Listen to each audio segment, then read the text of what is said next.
नमस्कार दोस्तों, GK stocks में स्वागत है। आज का अपना टॉपिक है एसएससी जीडी 2024 के जीके पोर्शन का प्रैक्टिस सेट 14। यह प्रैक्टिस सेट आपके आगामी एसएससी जीडी एग्जाम्स के लिए बहुत ही इंपॉर्टेंट है और सेम इसी टाइप क्वेश्चंस एग्जाम्स में आएंगे। और आप जितना ज़्यादा से ज़्यादा प्रैक्टिस सेट्स सॉल्व करेंगे उतनी अच्छी आपकी प्रिपरेशन होती जाएगी। इस वीडियो के डिस्क्रिप्शन में प्रैक्टिस सेट 1 से लेकर के 13 तक का लिंक दिया गया है, जहां से जाकर आप उन्हें भी देख सकते हैं। तो स्टार्ट करते हैं दोस्तों। इसके पहले एक रिक्वेस्ट है, यदि आप इस चैनल पर नए हैं या पहली बार आए हैं तो कृपया करके चैनल को सब्सक्राइब कर लीजिएगा तथा बेल आइकन को दबा दीजिएगा, ताकि जो भी इस टाइप के वीडियो अपलोड होंगे वो सबसे पहले आपको मिलेंगे। तो चलते हैं दोस्तों, आज सोल्व करते हैं प्रैक्टिस सेट 14।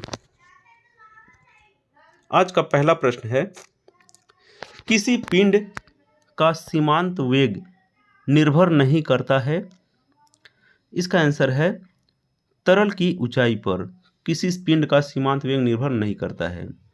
अगला प्रश्न है, एक अवतल दर्पण के वक्रता केंद्र पर रखे वस्तु का प्रतिबिंब कहाँ बनेगा। इसका आंसर है वक्रता केंद्र पर उस वस्तु का प्रतिबिंब बनेगा। अगला प्रश्न है, प्रस्रव्य वे ध्वनियां हैं जिनकी आवृत्ति होती है। इसका आंसर है 20,000 हर्ट्ज से अधिक। अगला प्रश्न है, निम्न में से कौन सा सही सुमेलित नहीं है। इसका आंसर है, पहले चेक करते हैं, गति विषयक का नियम न्यूटन का है, यह सही है। सापेक्षता का सिद्धांत आइंस्टीन का भी सही है। विद्युत आकर्षण का नियम ओम का है, यह सही सुमेलित नहीं है। लॉगरिथम नियम जॉन नेपियर का है, सही है। इसलिए इसका आंसर हो जाएगा ऑप्शन सी। अगला प्रश्न है, किसी तत्व की परमाणु संहति निम्नलिखित में से किसकी संख्या के योग के बराबर होती है। इसका आंसर है केवल प्रोटॉनों और न्यूट्रॉनों की संख्या के योग के बराबर होती है। अगला प्रश्न है, एक ही पदार्थ के अणुओं के बीच जो बल कार्य करता है उसे क्या कहा जाता है। इसका आंसर है उसे सहसंजक बल कहा जाता है। दो अणुओं के बीच के जो बल कार्य करता है उसे सहसंजक बल कहा जाता है। अगला प्रश्न है, निम्न में से कौन सा पौधे के बीज में एक खाद्य भंडार के रूप में कार्य करता है।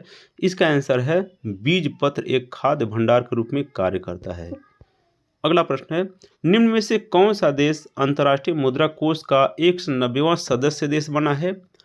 इसका आंसर है अंडोरा देश विश्व अंतर्राष्ट्रीय मुद्रा कोष का 190वां सदस्य देश बना है। अगला प्रश्न है, अंतर्राष्ट्रीय मुद्रा कोष एवं विश्व बैंक का मुख्यालय कहाँ है। इसका आंसर है वाशिंगटन डीसी। वाशिंगटन डीसी में अंतर्राष्ट्रीय मुद्रा कोष एवं विश्व बैंक का मुख्यालय स्थित है। अगला प्रश्न है, भारत में कृषि उत्पादों से संबंधित बाजार का विनिमय कौन करता है। इसका आंसर है अनिवार्य वस्तु अधिनियम 1955 विनिमय करता है, बाजार का विनिमय करता है। अगला प्रश्न है, निम्न में से कौन सा सही सुमेलित है। इसका आंसर है, पहले चेक करते हैं, उत्परिवर्तन का सिद्धांत डिब्रीज का है, ये भी सही है। विकास का सिद्धांत डार्विन का सही है। एक जीन एक एंजाइम सिद्धांत विटल एम टैटम का है, ये भी सही है। इसलिए इसका आंसर हो जाएगा उपर्युक्त सभी। आंसर डी इसका हो जाएगा राइट आंसर। अगला प्रश्न है, निम्न में से कौन सा जीव एक कोशिका का बना होता है। इसका आंसर है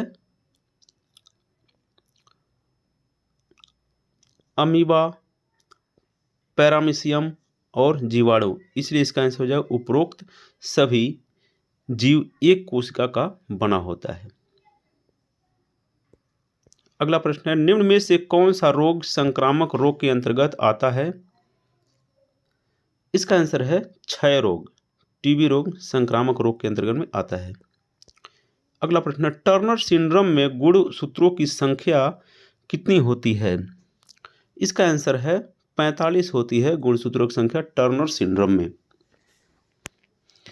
अगला प्रश्न है, पीयूष ग्रंथि पिट्यूटरी ग्लैंड से स्रावित होने वाले हार्मोन कौन है। इसका आंसर है STH भी है, ACTH भी है, ADH भी है, इसलिए इसका आंसर हो जाएगा उपर्युक्त सभी। अगला प्रश्न है, यदि माता का रुधिर वर्ग O है तथा पिता का रुधिर वर्ग AB है तो संतान का रुधिर वर्ग क्या होगा? इसका आंसर है A एवं B कोई भी हो सकता है। अगला प्रश्न है, किस रोग के विकृति के लिए विडाल परीक्षण, विडाल टेस्ट का उपयोग किया जाता है? इसका आंसर है टाइफाइड। टाइफाइड का परीक्षण करने के लिए विडाल टेस्ट का प्रयोग किया जाता है।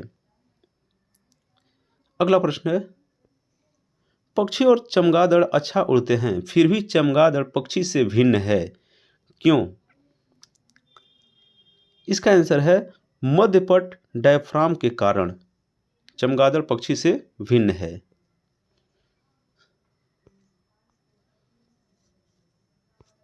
अगला प्रश्न है, अस्थियों और दांतों में मौजूद रासायनिक तत्व क्या है?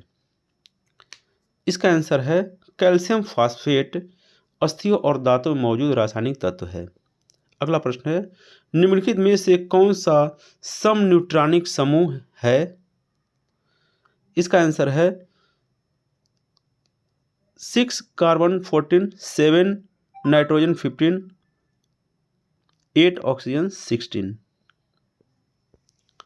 अगला प्रश्न है, क्रायोलाइट निम्न में से किसका अयस्क है? इसका आंसर है क्रायोलाइट एल्यूमिनियम का अयस्क है। अगला प्रश्न है, थर्मस फ्लास्क में लंबे समय तक तरल या ठंडा रहता है क्योंकि ऊष्मा की कोई हानि अथवा प्राप्ति नहीं होती है, किस कारण? इसका आंसर है संचालन और संवहन एवं विकिरण के कारण, इसलिए इसका आंसर हो जाएगा ऑप्शन सी, A और B दोनों। अगला प्रश्न, कॉपर सल्फेट का अन्य नाम क्या है? इसका आंसर है नीला थोथा। कॉपर सल्फेट का अन्य नाम नीला थोथा है। तो दोस्तों, वीडियो अच्छी लग रही है तो आप इस चैनल को सब्सक्राइब कर लें तथा बेल आइकन को दबा दें ताकि इस टाइप के जो भी प्रैक्टिस सेट्स अपलोड हों उस सबसे पहले आपको मिले। अगला प्रश्न है, खुले में कुछ देर तक दूध को रखने पर खट्टा क्यों हो जाता है? इसका आंसर है लैक्टिक अम्ल के कारण खुले में दूध को रखने पर कुछ देर पर खट्टा हो जाता है। अगला प्रश्न है, हिंद महासागर और लाल सागर को कौन सी जल संधि जोड़ती है? इसका आंसर है बाब अल मंदेव जल संधि हिंद महासागर और लाल सागर को जोड़ती है। अगला प्रश्न है, सौर मंडल का निर्माण निम्नलिखित में से किससे मिलकर होता है? इसका आंसर है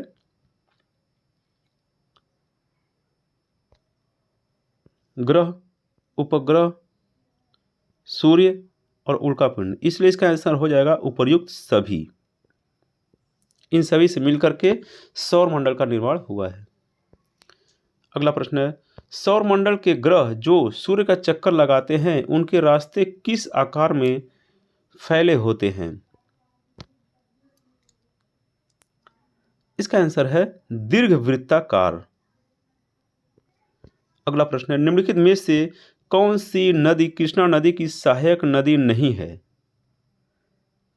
इसका आंसर है तेल। कृष्णा नदी की सहायक नदी नहीं है।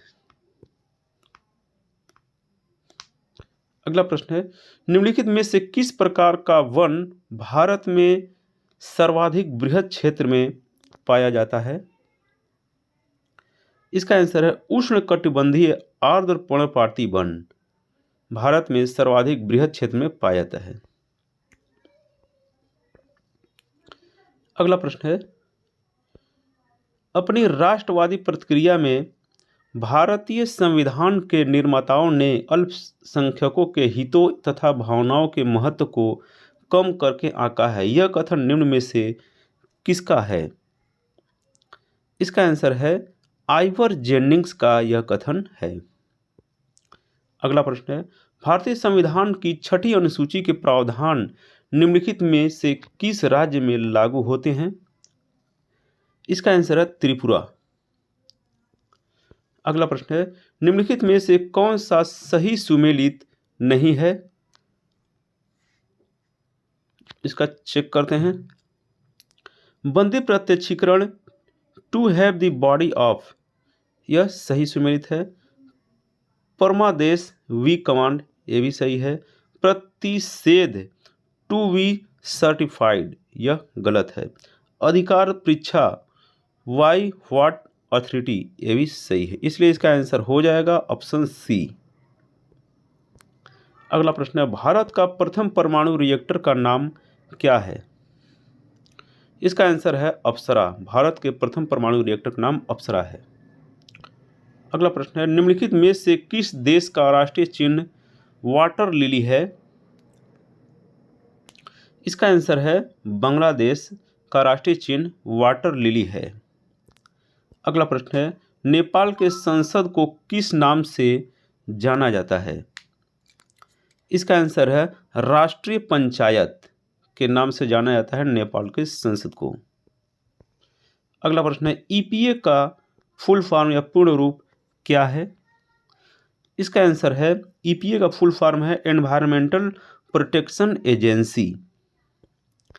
अगला प्रश्न है, पर्यावरण अनुकूल उपभोक्ता उत्पादों को चिन्हित करने के लिए सरकार द्वारा क्या आरंभ किया गया?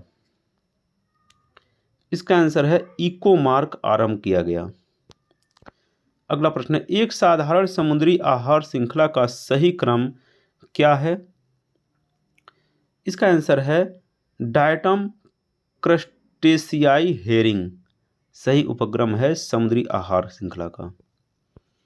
अगला प्रश्न है, ईस्ट इंडिया कंपनी का राजपूत राज्यों में सहायक संधि करने का मुख्य उद्देश्य क्या था? इसका आंसर है अंग्रेजों की प्रभुसत्ता स्थापित करना उनका मुख्य उद्देश्य था। अगला प्रश्न है, ब्रिटिश व्यवस्था में रैयत बाड़ी भू राजस्व संग्रह भारत के किस क्षेत्र में प्रचलित था? इसका आंसर है दक्षिणी क्षेत्र में प्रचलित था रैयत बाड़ी भू राजस्व संग्रह। अगला प्रश्न है, देव समाज का संस्थापक निम्नलिखित में से कौन था? इसका आंसर है शिव नारायण अग्निहोत्री थे देव समाज के संस्थापक।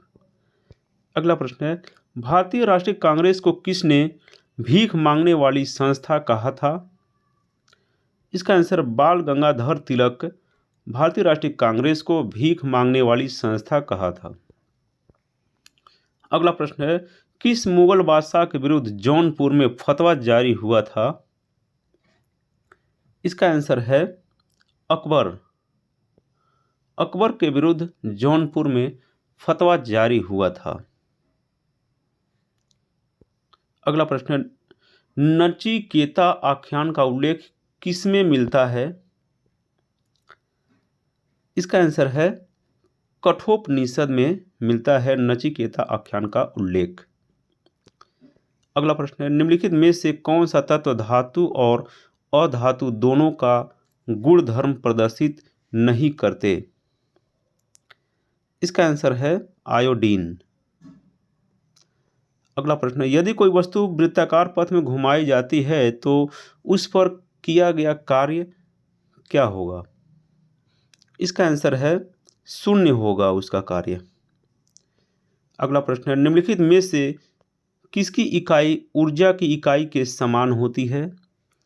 इसका आंसर है कार्य की इकाई ऊर्जा की इकाई के समान होती है। अगला प्रश्न है, ब्रिटिश भारत में वायसराय कैनिंग ने निम्नलिखित में से किस समूह के लिए तूफान के तरंग रोधक शब्द का प्रयोग किया?